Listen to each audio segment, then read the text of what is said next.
Eu cuidava de uma jovenzinha e ela tinha uma relação com a mãe muito difícil, que era uma relação de amor e ódio. E ela, não conseguindo emancipar-se, uma profissional com possibilidade de emancipação, ela não conseguia sair de casa. E desejava fazer isso, mas não conseguia. E não conseguia porque ela tinha a necessidade de acreditar que a mãe amava. Ela não podia sair de casa sem ter a certeza de que a mãe amava. E a mãe, atrapalhadinha, amava. E aí nós fizemos um trabalho de recuo nessa primeira infância. E ela experimentou a experiência uterina, uma experiência fantástica. Que quando chegou com 7 meses, a mãe surtou. Começou a achar que ia perder a filha. Numa gravidez anterior, o filho nasceu e morreu.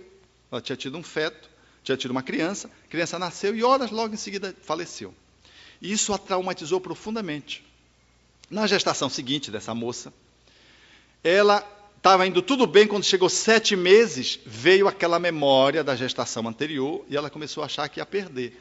E aí ela começou a negar a possibilidade de dar à luz.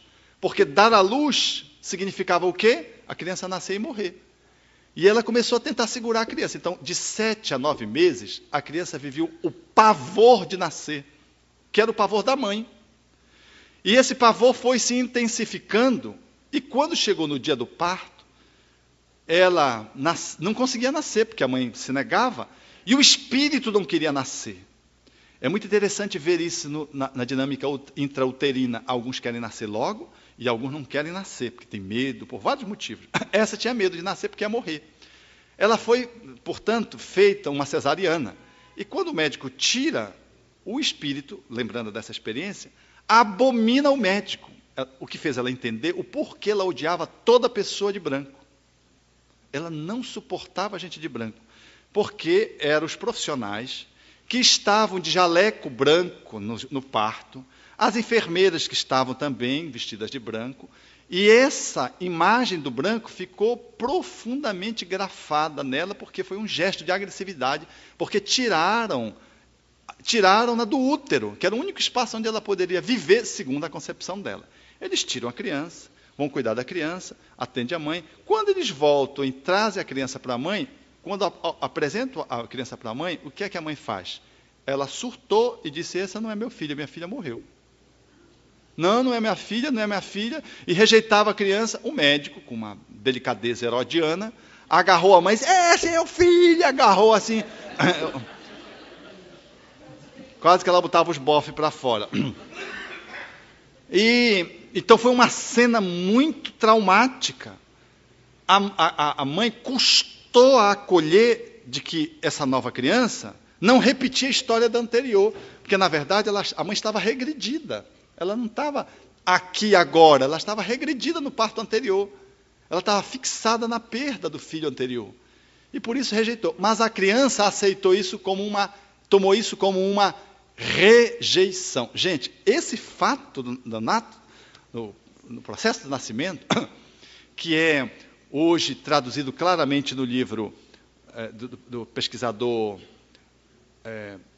Stanislav Grof, que fez os estudos das matrizes perinatais, estuda os nossos traumas e tenta estudar como é que a gente se comporta em adulto a partir dos traumas que nós experimentamos nessa faixa perinatal. Esse trauma foi o decisivo para ela ter essa relação com a mãe. Então, para ela estava sempre querendo voltar ao útero da mãe. No momento que ela fez essa regressão para o útero e para o nascimento, e depois, quando eu mostrei, através dos 7 meses, que ela tinha sido envolvida em profundo amor, uma das cenas é linda. Ela está no 6º mês, a mãe se embalando numa cadeira, ela descreve a penteadeira. A mãe está muito feliz, a porta entreaberta para o jardim, o sol, era um amanhecer. Ela descreve detalhe, o friso de um determinado móvel. Ela descreve tudo com detalhes do que acontece. Quando chegou em casa, ela foi indagar da mãe. Não só o que tinha acontecido, e a mãe confirmou, mas também as cenas de amor. A mãe acariciando o ventre e falando palavras de amor para ela dentro do útero. Quer dizer, ela tinha sido amada. Teve um momento de desamor que ela se fixou naquele momento de desamor. A partir daí, meus amigos, essa jovem foi outra. A partir desse momento, ela desconectou do trauma. E ela começou a perceber que ela não só foi amada, mas foi muito amada por aquela mãe, que era meio atrapalhadinha, mas amava. E que teve esse trauma, que não foi com ela, tinha sido com a história anterior, com o irmão que falecera. E, portanto, a partir daí, essa moça amadureceu psicologicamente. Comprou seu apartamento. Aí já era a mãe não querendo deixar ela ir. Se você for, vai acontecer uma desgraça. Aí ia visitar o apartamento e disse, eu não estou sentindo uma energia boa aqui. Aquelas relações atrapalhadas, né? Eu não estou sentindo uma boa... Eu tenho uma intuição que se você vier para cá, você vai morrer. Ela tinha um pavor de morrer. Você vai morrer. E a jovem trazia isso para as sessões terapêuticas. E eu dizia, não, ela que está com medo de morrer se você sair. Então ela está jogando o medo dela em você, não quer que você saia, está fazendo chantagem. É coisa de mãe é assim. Muda de endereço, e pai também, filho também, pronto, fique satisfeito, não fiquem aborrecidos comigo. Hoje, ela se emancipou para o bem dela e para o bem da mãe, que vivia um amor-apego. E conseguiu se liberar através do caminho do auto-amor, rompendo no processo da auto-reconciliação e com a mãe, com uma grande mágoa de não ter sido amada pela mãe. Vejam que todos os caminhos do perdão, eles passam necessariamente pelos caminhos do amor. E todos os caminhos do amor só funcionam se eles passarem por você. Você é o responsável pela sua vida. Não delegue a ninguém a sua felicidade. Também não delegue a ninguém a sua infelicidade. Assuma. No momento que tu assumires, tu dás conta de entender que tu caíste no buraco por conta da tua própria escolha, negligência, e te demorastes profundamente nele face à tua resistência em contorná-lo. Cair no buraco muitas vezes é a nossa neurose, a gente vai e repete.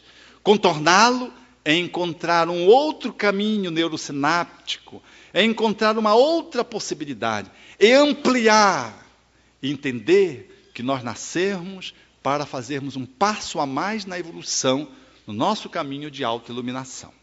Obrigado.